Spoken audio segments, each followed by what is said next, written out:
Black Jesus Blues and Massa Lowry. Yeah.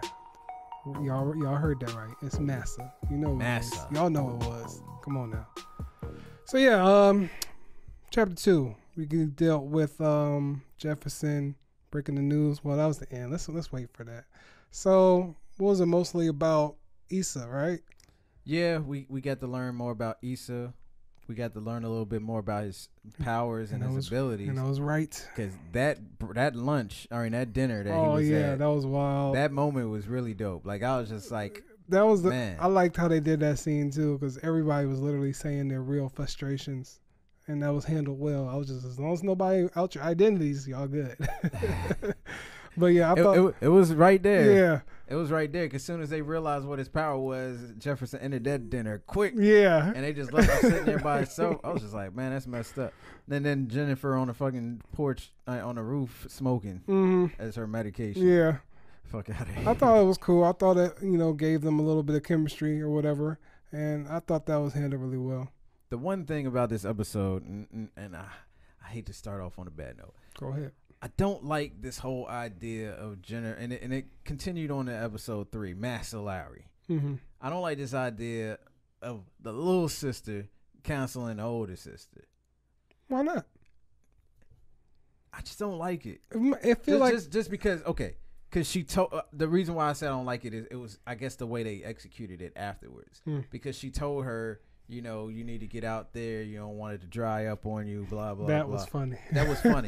And then next thing you know, and this is at a damn concert, watching a singer sing, makes her way up to the singer with absolutely no problem. Like, is that easy to get close to somebody? It kind of made it seem like they already had some history. Exactly. So that was kind of... I originally thought it was, Hope? Grace. Grace. I originally thought it was Grace. Yeah. Not trying to say they looked alike. Yeah, but it wasn't I'm just Grace. saying, I was just like, is it they changed the actress? Because Yeah. that's what I asked her. I was like, did they change the actress? Is that supposed to be Grace? And then the next later on in the episode, we see Grace, and I'm like, oh, there I she guess is. they didn't change the actress. Yeah. She's still there. Yeah, it was a little bit rushed, like you said. It was too fast. It Yeah. was too quick. And then she's apologizing to Grace, and it's just like, what is she apologizing for? Like, it just seemed weird. Like, you go from being nonstop, I can't do nothing but work, right, to all of a sudden you're staying the night at some girl's house, and it was too fast, and it was just like, slow the pacing down. You can tell the story with Anissa at a little bit of a slower pace. Yeah, that's just how I felt about it. What'd you think about Khalil and his visit to Jennifer and everything? I like Khalil. Yeah, I like Khalil. I like Jennifer. The chemistry, you can tell they obviously have a chemistry. Yeah. He had some feelings bubbling up in her. Yeah. And she was about to turn into a stream of lightning, a stream of energy. Yeah. And she had to get him the hell about it. Do you feel like that was hilarious when she threw him off the Yeah. roof and he just hopped right back up That there. was pretty funny. Did you feel like his emotions were genuine? Like, he really cares about her even after all that? Yeah, I think so. How'd you feel about Tobias killing everybody that episode? Man, look, Tobias, if you wasn't scared of Tobias already, he gave you 99 reasons to be terrified of this dude, man. The way he just kept slapping Khalil, I'm just like, yo. Yeah, that was pretty wild. I was like, what the? Yo. I was having another one of those moments where we're thinking about the actual actor, and it's just like, yo, he's not that mean, but man, Tobias is so mean, like. But yeah, I thought that was pretty crazy. But just how he rolled up on that dude in the SUV, took the envelope and he just shot him. I'm just like, okay. Not just that. I mean, killing his homeboy in the that was crazy, man. He's like, oh man, I'm a liability. Yeah, he knew it just from the jump. Like, oh, I know what this is. I was just like, man. So yeah, man. I don't know if you caught something on What's that up? though. Did you notice that he killed everybody that can testify that he killed Alan Pierce? Yeah. And then he got himself arrested. I didn't catch that because that's at least episode 3, right? He killed all the witnesses. Hold that thought. So then we get to end the episode with Jefferson and his speech to the students. How did you feel about that? That was great. That was the best part of the episode. We knew Mike Lowry, or Massa Lowry, was coming in and he was going to we already knew he was going to mess everything up. This, especially when, no offense, you found out he was about to be a white principal. You knew he was going to come in there with the metal detectors, security, armed security, and then they was going to lock down the student. I mean, that's just typical of what the TV show was trying to do, because they're obviously trying to tell a specific story. So we knew that's what was going to happen. But just for him getting ready to walk off, and then the students reciting everything he's been reciting to them since he took over Garfield, it kind of gave you chills, right? Yo, I felt something there. I was just like, man, that was powerful. Yeah. Well, I forgot what he says, though. What is your future or something like that? Yeah. Are you in it? I need to get that. That's like motivation. Yeah. I need to get that to a T, because that's a really good motto to live by. How did you feel about Anissa and being cocky and, you know, celebrating her celebrities technically? You know, was that in this episode or the next one? That was in episode 2 when she was jumping on the cars. Yeah, I kind of felt like... And she got mad that Jefferson... Yeah, because that was a scene where he did the whole electricity thing. The ones that you said that was kind of bad. Yeah, the CGI. Yeah, I kind of feel like I got it, but it came off as a little corny. And I ain't just trying to say because of what she did, but just how it was shot. Like, I get it. But like you said, you know, it feels like this kind of thing is kind of being rushed, because last season it didn't really feel like she was doing it for the glamour and everything like that. And now all of a sudden it's just like, yo, I'm trying to do this for the people. You're trying to be like Robin Hood by night. Well, you're doing everything at night, literally. But you're trying to be Robin Hood, and now you're trying to be Thunder and trying to get all the praise. It's just kind of weird, you know? Yeah. So going into episode 3, we find out about Master Lowry. How did you feel about his introduction? I wanted to kill him immediately, and reason being is just as soon as I saw the metal detectors, I was like, here we go. Yeah, because it's like the whole idea of a prison school to prison pipeline. It's just like you make the school environment feel like a prison, so that's the type of environment they're used to. Right. They don't get to make their own decisions. They have to sit and listen to a teacher. They have to walk. And I'm glad you said that, because I don't think much more people understand that. Like, that's really what it is. And I read the book, man. Michelle Alexander, The New Jim Crow. On the something of mass incarceration. It's a really good book. It's powerful, and it's just like something like just that motivation. Even how he was looking at him, he didn't even know attention. You know, he tried to do the right thing by, like, you know, hey, I can show you around the school, I can do all this, and he didn't even want all that. And it's just like, you know, it's just kind of an asshole move, man. So you got to read that book, man. The New Jim Crow. Mass Incarceration in the Era of Colorblindness. I believe that's what it's called, but it's written by Michelle Alexander. And as soon as I saw the metal detector, I was just like, that's it. Yeah. That's it. That's the new Jim Crow right there. Yeah. He didn't want to talk to him. Yeah. And just his whole dismissiveness, and it's just people not understanding people. Yeah. It's just like he has some type of fear of black children, and so he's gonna say, hey, we're gonna go ahead and we're gonna lock the school up, and it's not good. It never turns out being a good thing. And that moment really pissed me off. And Mike Lowry, Master Lowry. We keep saying that. Can suck a fat one, because like I don't know. I really didn't like that at all. So how did you feel about what's Jefferson's wife's name? What is his wife's name? I forget all the time. Lynn. How did you feel about, even in this episode and episode 2, her interactions with, you know, I forget his character name in here. I forgot Bill what it was. Duke. Okay. Bill Duke. I don't know what his name is in this show, but no matter what he's in, he's Bill Duke. But how did you feel about, you know, the previous episode and this episode, all the interactions? Because I thought it was kind of interesting when we go back to Issa, how they were talking about, oh, we can use that and everything like that, when she's really trying to do something for the Green Light Babies. But it looks like he's trying to take advantage of their abilities while she's trying to, you know. I think that's some massive planning behind that. I think that's the executive producers thinking forward into the show for something that would happen later on, right? Where maybe the government kind of tasks a group of people together to try to run missions. And I feel like he might be kind of like the Gambi of that. Right. Like how Gambi was the guy that scouted for the Green Light Babies. Yeah. I felt like Bill Duke might be that for the government. Because when he saw him use that power or heard of him, he was like, yeah, he can be useful. I mean, it is useful. Yeah. Especially if you're trying to interrogate people and stuff like that. Yeah, right. It's definitely useful. How'd you feel about Anissa and teaming up with Gambi? She knew that was a bad move. I feel like snitch. I feel like that was out of nowhere, though. That was another one of those things that just happened. Because it's like, yo, Gambi, do you realize what happened last season? Yeah. You just got back into his good graces. You know what I'm saying? And now you're trying to pull this little side thing with Anissa. I just didn't think that was a good move. Nah. I didn't think it was a logical move. So I mean, I did like the scene where she was fighting everybody at the end or whatever like that. Yeah, that scene was fire. That scene was pretty dope. But on episode 2, y'all did a great job on episode 1 not with having the all them breathe. breaths. I knew you was gonna say it. Why did y'all bring them back so heavy in episode 2? In episode 3, it wasn't that bad. Yeah. But look, we get it. Yeah. Just have it subtle. Yeah. It don't have to be loud. I get it. Because to me, it's just like she doesn't take a deep breath like that loud every time. Like when she's fighting, she's not like, no, it's just got to be that subtle, like, or something like that, something like that. Other than that, well, Jennifer and Maxine Shaw. Yeah, I'm going to call her that. What her name is in it. I don't know what her name was. Is it Erica Alexander? No, that's her real name. That's her name? Okay. I don't know what her name was in the show. It Oh, started yeah. with a P. Oh, man. Parina? Yeah, there you go. How'd you feel about that? Because that first scene caught me off guard. Look, I want to say I was 100% on her side when she spazzed out on her parents because that was messed up. Yeah. Like you just walk into the park and somebody just staring at you. Right. You're just like, can I help you? Yeah. Like that.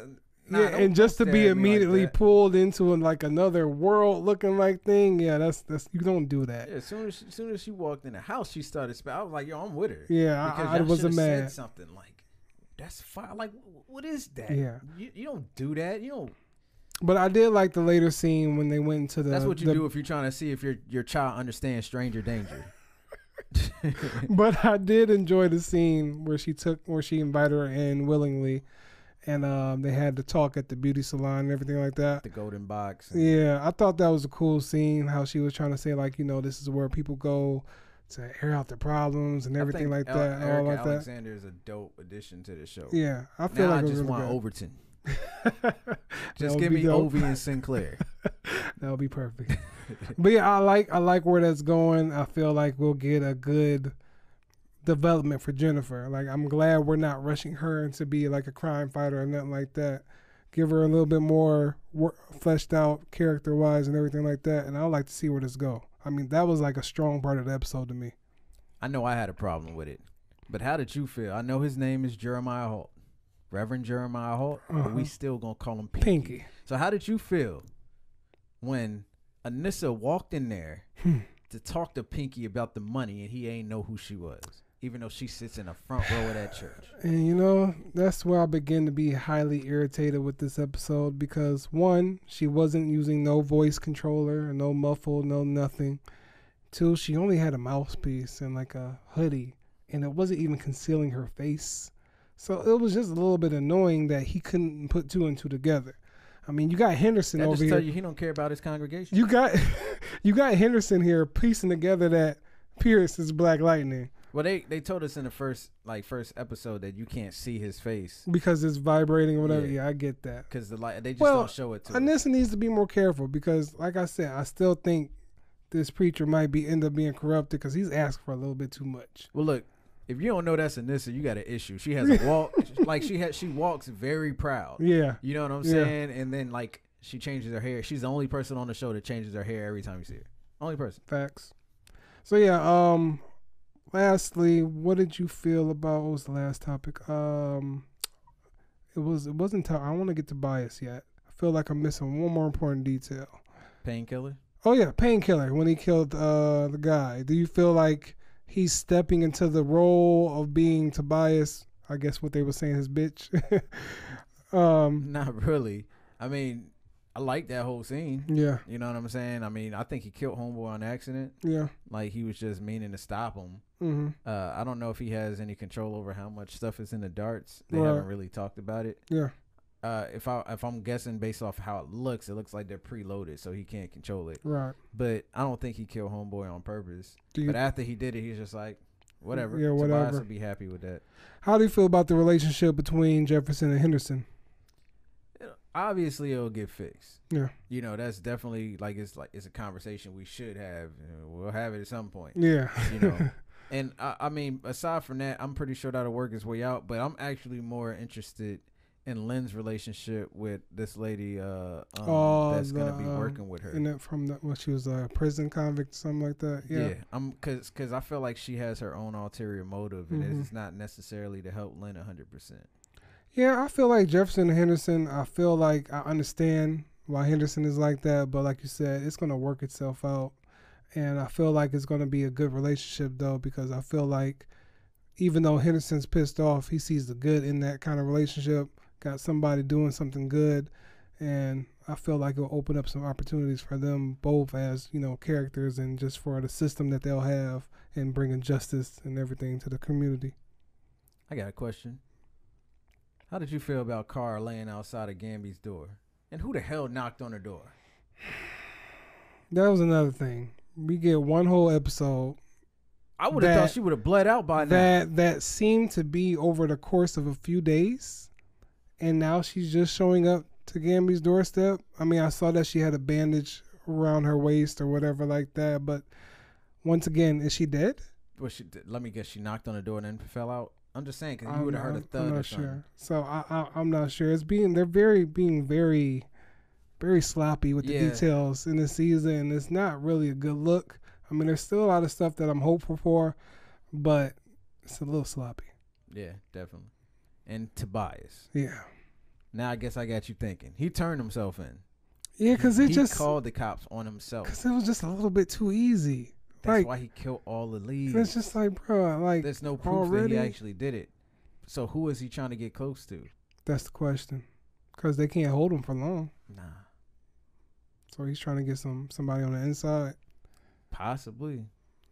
I don't know, man. That's the most interesting part, because even though thing, man, I never heard of somebody dying from choking on paper. Can somebody send me a link? Where you said that? Alvin Pierce. Oh, making him eat the newspapers until he died. I mean, he suffocated. I guess it sounds like some comic book shit. I guess. I wish they would have just changed that little detail just a little bit. Maybe put the newspaper in his throat and then set it on fire or something. No, just something. I mean. Well, I don't know what Tobias got planned. I feel like, he is the clear villain right now, other than what's going on, other than that. So it's be interesting to see what he can carry. Because, last season we had Lala. We had Jill Scott's character. We still got Lala. Do we really? I don't know where he at, though. I don't know, man. Some people saying he's gone for real. Nah, for what? He exploded. They said he's gone. Nah. I don't think he's coming back, man. Let's not talk about this right now, because it's just gonna make me mad. But yeah, like I said, we had Lala, we had Lady Eve and Tobias. So I'm interested in seeing what's going to be the villain rollout this season, other than Tobias, because I feel like something else has to come into play. It can't just be all about Tobias. It has to. And the other thing, they got to be really careful with this green light baby every episode thing. Yeah. Because they'll run into the same issues Flash and Arrow runs into. Villain monster of the week. Which is exactly why I don't watch either one of those shows anymore. Yeah. So they got to be really careful. Right. Final grade. Normally I don't care to give a grade on TV shows, but I just have to.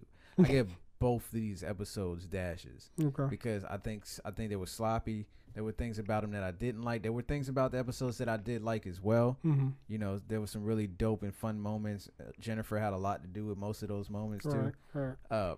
But they got to slow down on this storyline. They're speeding on that storyline. It just feels unnatural. You know what I'm saying? It's just like it's just everything's just happening too fast. Yeah. It's just like, okay, first she's dating the singer. And now she goes and talks to her sister. Now she's sorry. She's apologizing to Grace. She wants to date Grace again. And then she's robbing people, but her face ain't uncovered. Look, slow, and this is storyline down. Just a little bit. Get it in pace with what y'all doing with Jennifer and then with Lynn's storyline. Yeah. Like just pace it out a little bit. I don't know how many episodes it's gonna be, but let's just pace it a little bit. And then I just want to know what Tobias is up to. What's in that damn briefcase? Yeah, I would give them both dashes as well. I feel like I'm still enjoying the season as far as the start of it. I feel like it's promising. It can go somewhere. But at the same time, I just need to get over the sloppy kind of missed details, because I feel like season 1 was so strong. Point. It was so on point. It was so strong, and it started off stronger than this. Like, I still love the real world situations that they're adopting into the show and everything like that. But as far as the interest level, right now it's kind of low. I still love everything that's happening, like the fight scenes, the choreography. Some of the CGI could be a little bit better. But as far as the direction, I just feel like it's not as on par with the first 3 episodes of last season. So hopefully episode 4 picks it up. I still love the show. Still going to support it. Just hope that, something comes in that makes us get hooked in like, that first season did. Yes, sir. All right. Well, that has been our discussion on Black Lightning, the Book of Consequences, Chapter 2 and Chapter 3. Tune in with us next week. We'll be doing Chapter 4. Yes, sir. And, let us know what you thought about both episodes. And let us know your predictions. What did y'all feel when y'all saw Massa Lowry? Massa Lowry. And let us know if you actually agree with us. Do you feel like the start of this season is a little bit lower than last? Or do you think we tripping and the season's been great? Yeah. Let us know. All right, y'all. All right. Peace. Peace.